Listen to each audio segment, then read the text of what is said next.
Welcome. Thanks for tuning in.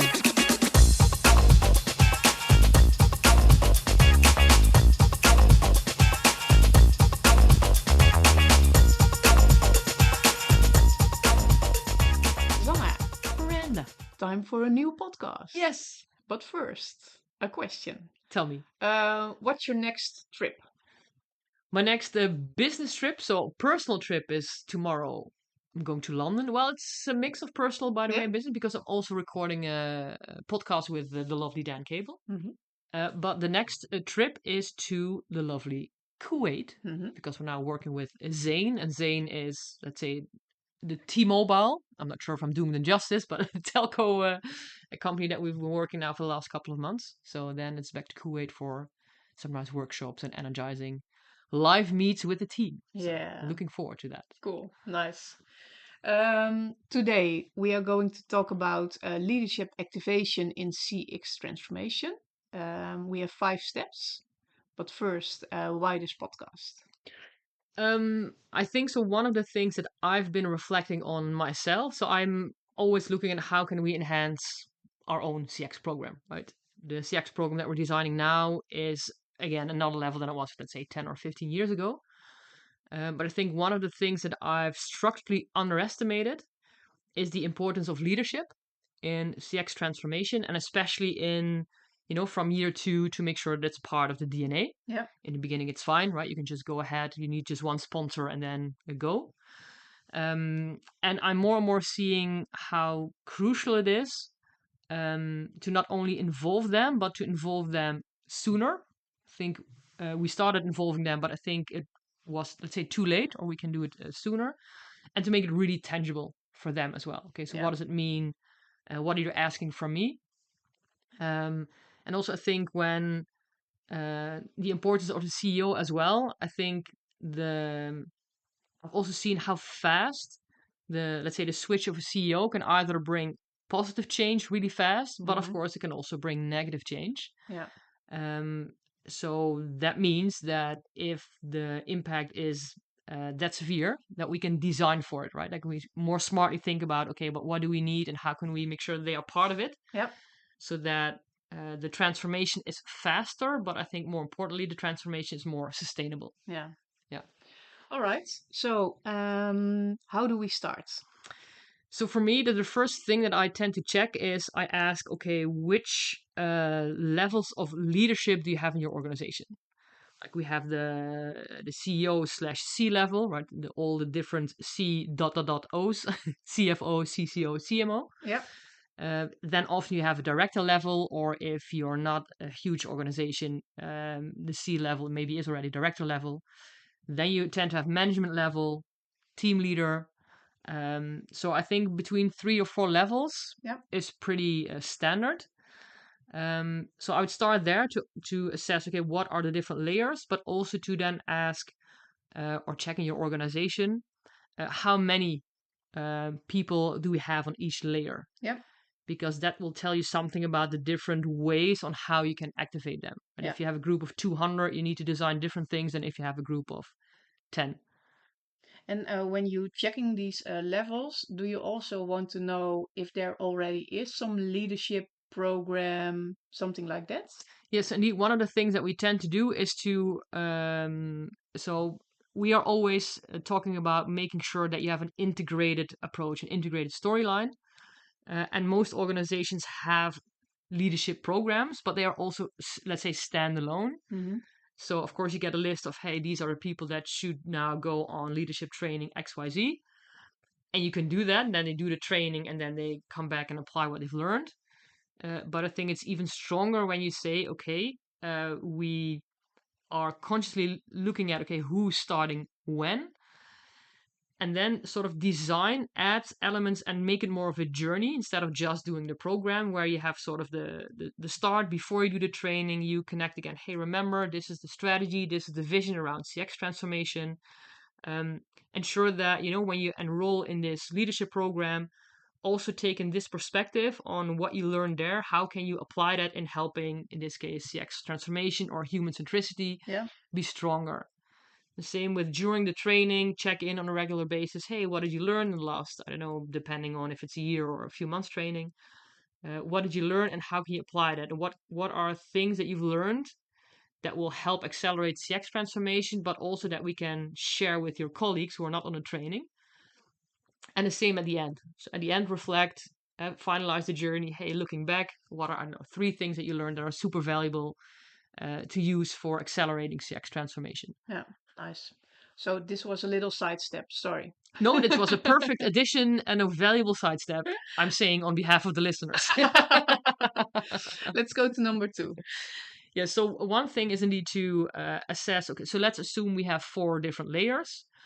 Then also, I think what's really crucial is to make what we're asking from them specific. Yeah. So the daily journey of a team leader is not the same as the daily journey of a CEO. Mm-hmm. So I think you have to be aware of role-specific activities. Of course, there are also generic activities. So make it role-specific, but also make it really tangible. I don't think I've ever come across any leader that said, CX, don't really care. But I do get a lot of questions. Okay, but help me. What can I do to support it, to facilitate it, to work with my team on the topic? And there, for example, what we made is just a 1-pager where we say, okay, once a month, choose one activity from a list of 10 success factors that we created. And we have that list here. So just some examples. What are activities that they can choose from? For example, indeed, ask your fellow leaders in a leadership team or your own team, hey, what are you specifically doing to make sure that CX is a success? Or celebrate colleagues who gave great CX. I always, it's always funny when I see on LinkedIn that you have, and also I think the big tech companies, they have these like huge celebrations for, like, say, the best salespeople, right? They go Yeah. to Hawaii. I don't know. I know it's an amazing experience, but I don't think you ever see that same approach for people that gave amazing experience, right? So I think just having that perception, Yeah. how can you celebrate people who gave a great CX? But also ask them, hey, what is blocking you? So what can I, as the leader of your team, do to ensure that I remove blockers? Or your best CX example that you did recently, when did you feel that you had the most impact? So we have this list of 10 activities that are really easy to integrate, that they can just choose from. Of course, if they have an 11th or 12th, always happy if they come up with own ideas. But most people like to choose from an existing list. So you can just make the life easier. Yeah. And I think that's really helpful.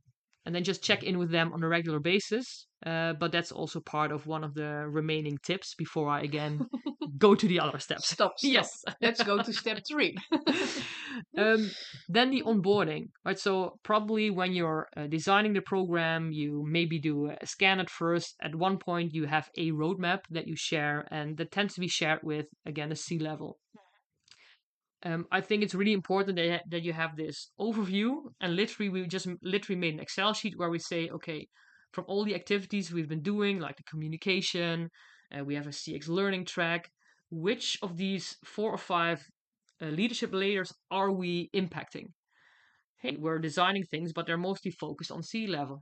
Okay, let's make sure that we're also doing something that touches the rest, and that is also connected for me to onboarding. So most, let's say, team leaders or managers, they are not part of presenting that roadmap. And to make sure that they're really engaged, I think it's really valuable to say, and even if it takes more time, because then you have to do it multiple times, where you say, okay, we're going to plan the onboarding for team leaders. And we share the same roadmap, but we customize it with examples. Okay, so what does it mean for you, right? Yeah. What can you do with your team? And you do the same for the management layer, director layer. So you onboard them with their peers.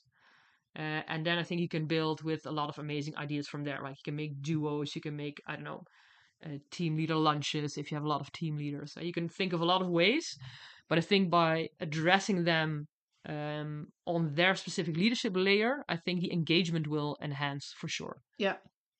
Nice. So I'm onboarded. I chose my habit. I started doing my habits. What's the next thing that I will see here? Well, of course, probably part of your program is you're measuring something, right? So we also start with measuring journeys, we're measuring channels. So especially in beginning, just making sure that if the frequency, if you have it on a monthly basis, that on a monthly basis you're also sharing the CX results, or you're doing a Kahoot quiz, right? To understand, hey, but what do we think are the drivers? Yeah. Or you highlight a driver and maybe you say, hey, this month we score, I don't know, a 3.4 on a scale of 5. That's not too bad. On being there for our customers. And you highlight that. So also make sure that on a monthly basis you share the progress, not just with C-level, but with everybody. And translate that progress again to their daily work. Yeah. So they are not only aware of where are we in the program, but also that the numbers start to come more alive. You start integrating the numbers in, let's say, if you do a weekly stand up with the team, it's not just about, let's say you're in the call center, it's not only about, hey, average handling time or first time fix. No, we're also looking at, hey, how are we doing? How are customers valuing our listening skills, for example? And so slowly but surely, you create this rhythm where you make it very tangible. What's the progress also for them, and not just for the, let's say, board or a C-level level. Level. All right. And then we go to the last step. Yeah, we go to the last step, although I also wrote down in my notes in parallel. Yeah. Right. So I think the sooner the better. And step 5 is embedding it in the hierarchy. So, of course, you start as a program. So you're facilitating them, let's say, from the side, right? You don't, as a program, you don't have a hierarchy to the different employees and leadership layers. So the sooner the better. I always start already during the scan to collect, okay, what are regular meetings? For example, every week the director have a meeting with their management team. Twice a week, I know team leaders meet with their teams, and maybe monthly all the team leaders get together. So you make a list of what are existing meetings. Yeah. Because ideally, you want to make sure that topics around CX transformation are part of the existing meetings. Yeah, it's not a separate Exactly. meeting come together. Yeah. Yeah. So I think one of the risks is that you start with having a separate regular meeting with CX as a topic. No, ideally, CX is a topic as part of your meeting where you also discuss, I don't know, sales, HR, whatever the topics are.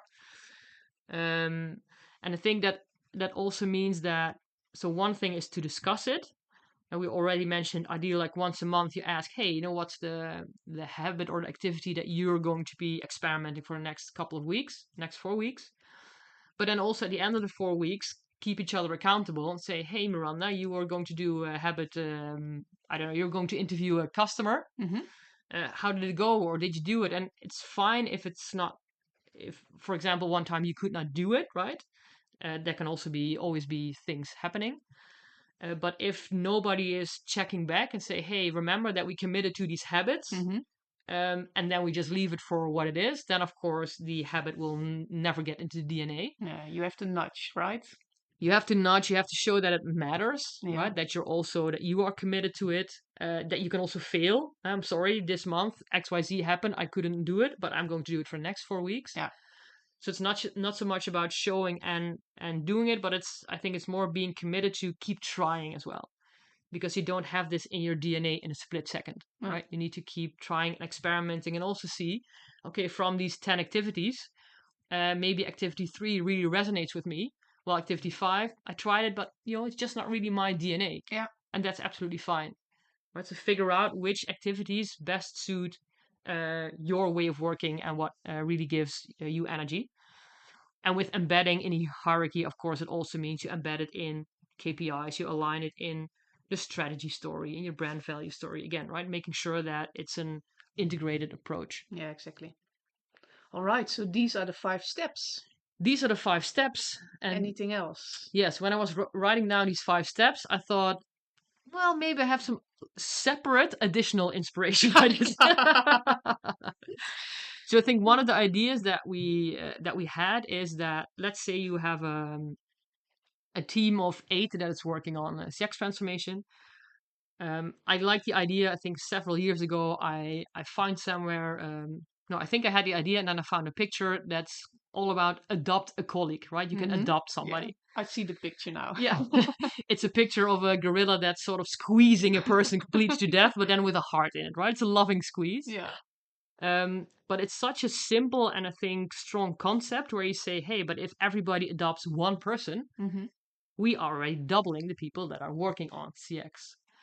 And in this specific version, so we use that for the tiny habits, right? If we have 100 employees that join, hey, if everybody adopts one, we have 200 employees. Yeah. But this idea is more if we have 8 people from different departments, and let's say you have, I don't know, 5 C-level colleagues, you have 10 directors, you have 20 managers, I don't know, 50 team leaders. What if you disperse those leaders across the members of the team?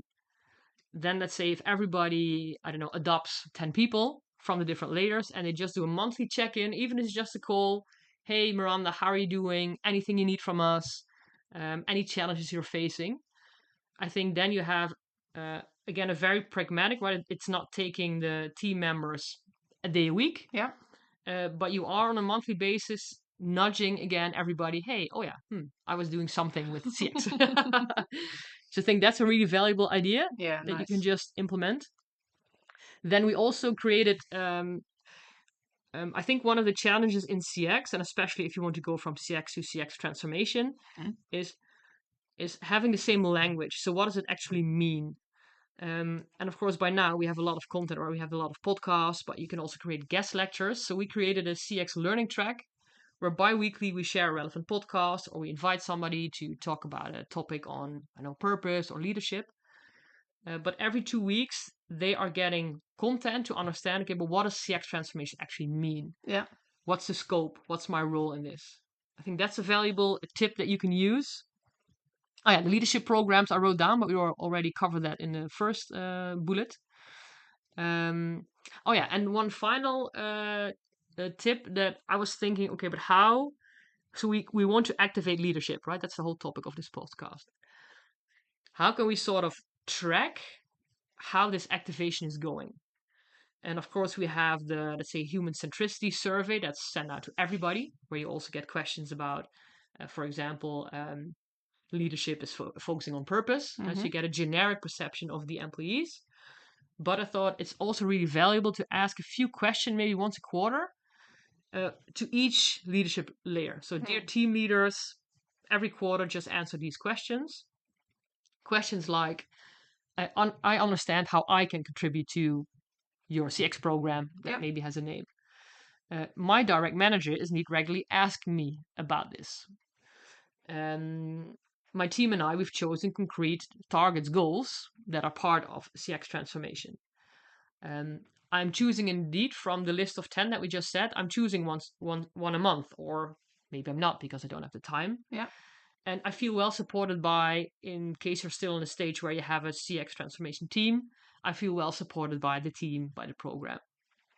And of course, then some open questions. But I think just having these, so I think at least a challenge in my brain was how can I create statements that are not too easily answered by window dressing. Yes, of course we are doing that. So for me, this is sort of the balance that I came up. Not too long, not too short, but just as a sort of, quarterly double check. Yeah. Hey, are we moving in the right direction? Anything we need to tweak?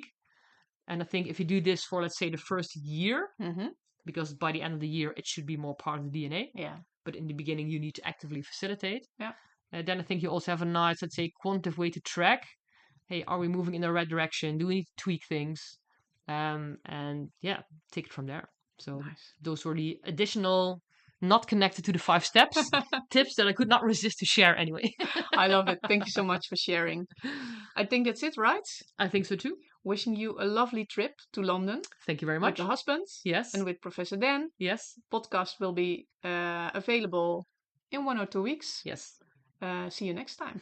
And maybe also nice because that podcast is also, so from now on, I'm going to do several video podcasts. Yeah. So if you have the DNE, again, like me, where for me, listening to podcasts, then I sort of drift off immediately. I like to watch, right? So I look at YouTube podcasts. So then we have the blogs, you have the audio, and you'll have the video version of those as well. Cool. All right. So check out YouTube for sure as well. Yes. Okay. Thank you. My pleasure. See you soon. See you.